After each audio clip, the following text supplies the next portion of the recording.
नमस्कार, जय हिंद प्यारे साथियों, मैं आलोक आप सभी लोगों का स्वागत करता हूं आज के सेशन में। और आज हम चर्चा करने वाले हैं उत्तर प्रदेश के महाराजगंज जिले के बारे में, जहां पर लगातार कुछ महीनों से एचआईवी एड्स के जो केसेस हैं, वो लगातार देखने को मिल रहे हैं। लगभग 2500 केसेस तक वहां पर मरीज जो हैं वो पाए गए हैं। इसमें से 100 से ज़्यादा लोगों की मृत्यु भी हो चुकी है। तो इस सारी घटना की एक संपूर्ण विवेचना करेंगे कि ऐसा क्यों हो रहा है?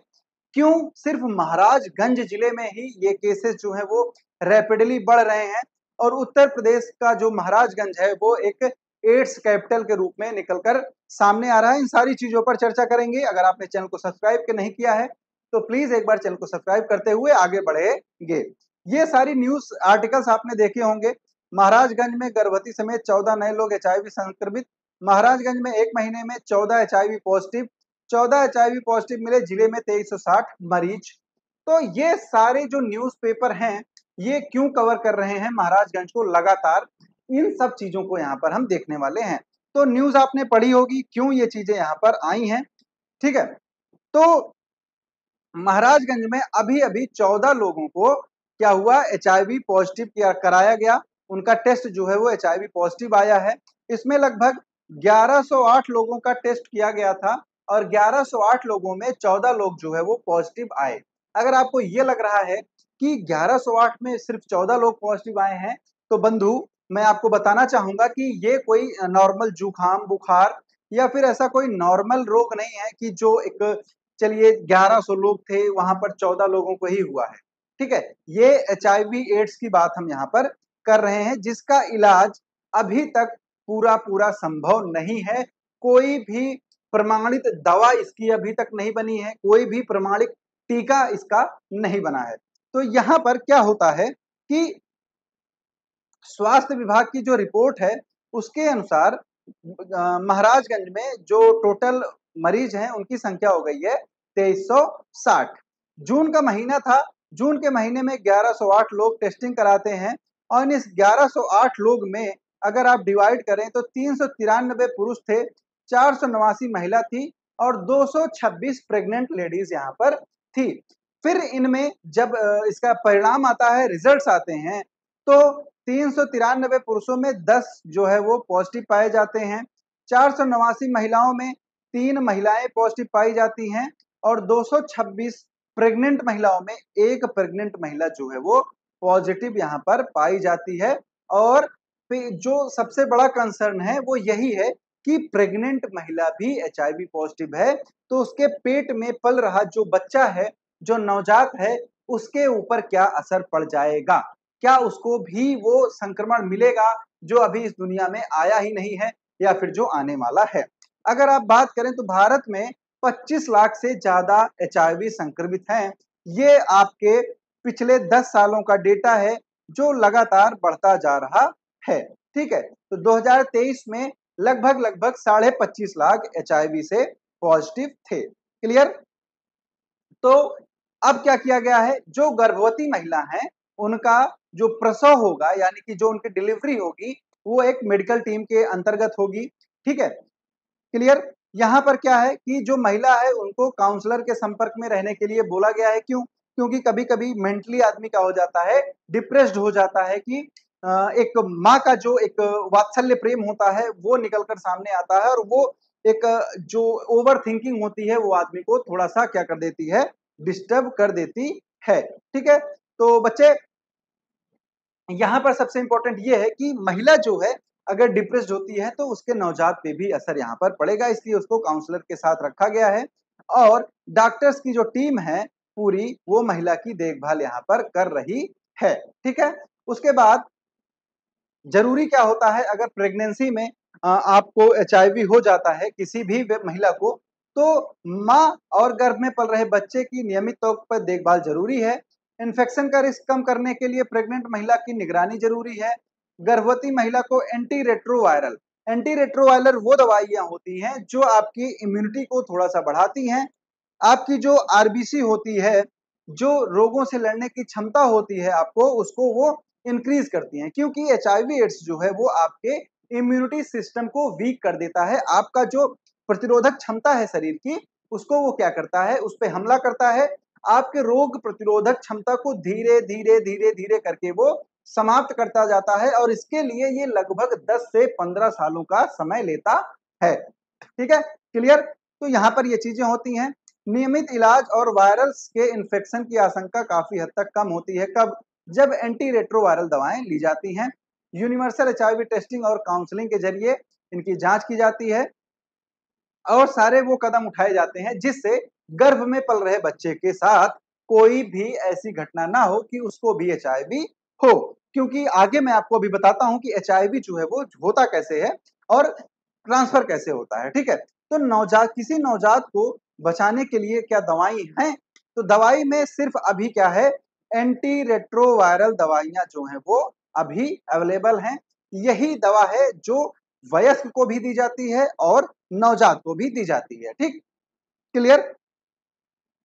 अब अगर बात करें कि किसी नवजात को एचआईवी हो सकता है क्या?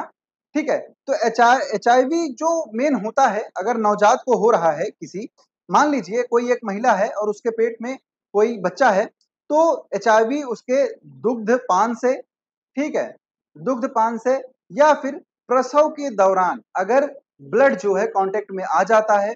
आप सबको पता है कि गर्भनाल जो है, जिसको हम प्लेसेंटा बोलते हैं, इसके जरिए बच्चा जो है वो माँ से जुड़ा होता है। तो इसके जरिए भी एड्स जो है, एचआईवी का जो संक्रमण है वो अगर गर्भवती महिला है तो उससे नवजात में ट्रांसफर हो सकता है। ठीक है, अब यहाँ पर किया क्या जा रहा है, CD4 जांच की जा रही है। CD4 जांच क्या होती है? ठीक है, तो CD4 जांच जो होती है वो इसलिए होती है कि आपके शरीर में जो प्रतिरोधक क्षमता है वो कितनी है। ठीक है, यहाँ पर प्रतिरोधक क्षमता की जांच जो है वो की जाती है CD4 जांच में। ठीक, तो ये लगातार की जाती है। नॉर्मल जो लेवल होता है 500 से 1200 सेल्स पर mm3, मतलब आपके 1 mm3 ब्लड में कितने होते हैं, CD4 सेल्स जो होती हैं वो कितनी होती है, 500 से 1200। अगर ये 350 से कम है तो फिर आपको क्या बोला जाता है, आपको दवाइयों का सहारा लेना पड़ सकता है और आपको अपनी डाइट जो है वो अच्छी रखनी पड़ेगी यहाँ पर। ठीक है, अब देखिए CD4 क्या है, एक काउंट परीक्षण है जो क्या करता है, काउंट करता है कि CD4 कोशिकाएं कितनी हैं। अब यहाँ पर इंपॉर्टेंट ये है कि CD4 कोशिका जो है वो आरबीसी में पाई जाती है। ठीक, तो आरबीसी में क्या होता है, इन्हीं को हम क्या बोलते हैं, टी सेल्स बोलते हैं। क्या होते हैं, टी सेल्स बोलते हैं। ये कोशिकाएं क्या करती हैं, आपके जो रोग होते हैं उनसे लड़ती हैं, जो आपका रोग प्रतिरोधक जो क्षमता है उसको बढ़ाती हैं। और एचआईवी एड्स क्या करता है, आपके रोग प्रतिरोधक क्षमता को धीरे धीरे समाप्त कर देता है। ठीक है, फिर अगर आप बात करें कि लक्ष्य स्टेज क्या होता है इसका, तो स्टेज की अगर हम बात करें तो इसके 4 स्टेज होते हैं।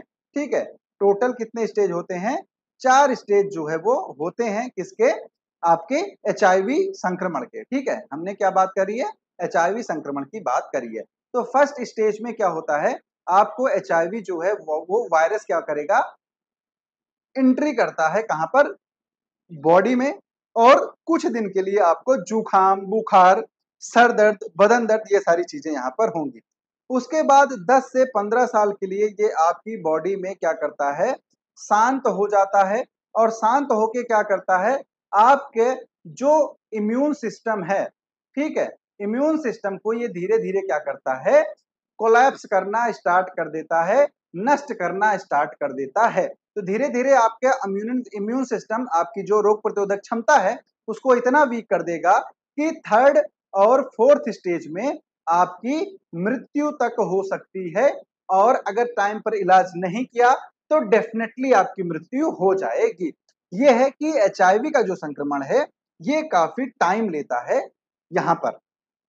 क्लियर। उसके बाद अगर इसके जो मेन लक्षण हैं, अगर लक्षणों की बात करें कि लक्षण क्या है, तो रात में पसीना आना, मुंह में छाले, ठंड लगना, थकावट महसूस होना, ऐसे आपके स्किन पर चकत्ते पड़ना, आपके मसल्स में पेन, हाथ पैर और गर्दन में सूजन, गले में खराश, बुखार, जो नॉर्मल नॉर्मल बीमारी होती है। क्यों?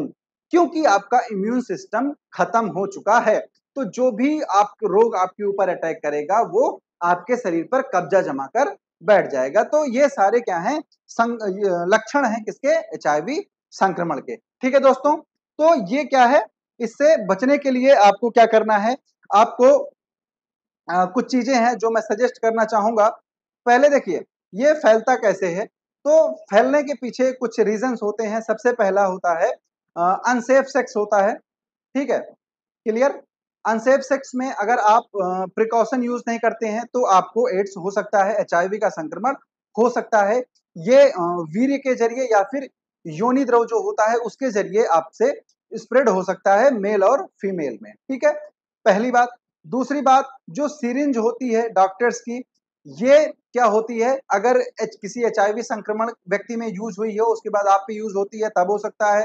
तीसरा क्या है, मच्छर वगैरह जब काटते हैं तो भी हो सकता है कि अगर किसी संक्रमित व्यक्ति को उस मच्छर ने काटा है और आपको काट लिया तो भी हो सकता है। आप नाई की दुकान पर जाते हैं, वहां पर जो ब्लेड्स यूज होती हैं उससे भी हो सकता है। तो बहुत सारे रीजंस इसके होते हैं। इससे बचाव क्या है, तो बचाव है कि पहले, सबसे पहले जो एक व्यक्ति के दिमाग में आता है, सेफ सेक्स। दूसरा क्या होता है, दूसरा होता है कि जो सिरिंज या फिर ब्लेड यूज हो रही हैं वो क्या हो, नई हो। ठीक है, क्लियर।